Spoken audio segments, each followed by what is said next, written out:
Hi welcome to our channel. రాములవారి విగ్రహ ప్రతిష్టాపన జరుగుతుంది. అది నరేంద్ర మోడీ గారి చేతుల మీదుగా జరుగుతున్న కార్యక్రమం మనందరికీ తెలిసిందే. అయితే ఈ సందర్భంగా నరేంద్ర మోడీ గారు ప్రత్యేకమైనటువంటి నియమ నిబంధనలు చేస్తున్నాడు. పూజా దీక్ష తీర్చుకున్నాడు.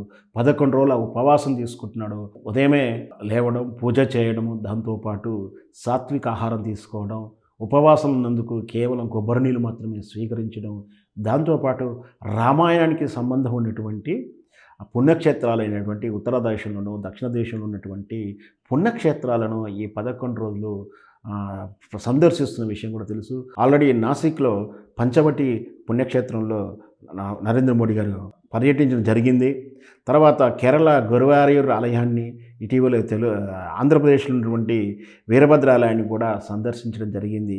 ఈ విధంగా ప్రధానమంత్రి గారు 11 రోజులు ఉపవాస దీక్ష చేస్తున్నాడు. కేవలం సాత్విక ఆహారం మాత్రం తీసుకొని తన శరీరాన్ని దేవునికి సన్నిద్ధం చేయడానికి, కార్యముఖం చేయడానికి నన్ను శారీరకంగా, మానసికంగా సిద్ధం చేసుకుంటున్నాను.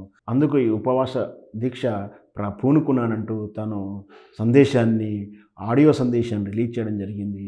ఈ విధంగా అంటే ఎన్నో వందల సంవత్సరాల నుంచి ఎదురు చూస్తున్నటువంటి మహత్ కార్యక్రమం, హిందువుల చిరకాల స్వప్నం అయోధ్యలో రామమందిరం విగ్రహ ప్రతిష్టాపనకు నరేంద్ర మోదీ గారు ఈ విధంగా అఘోరమైన దీక్ష చేయడం మనందరికీ కూడా స్ఫూర్తిదాయకంగా ఉంది. మనం వీలైతే మనం కూడా ఆ రోజంతా కూడా రామనామ జపం చేద్దాం.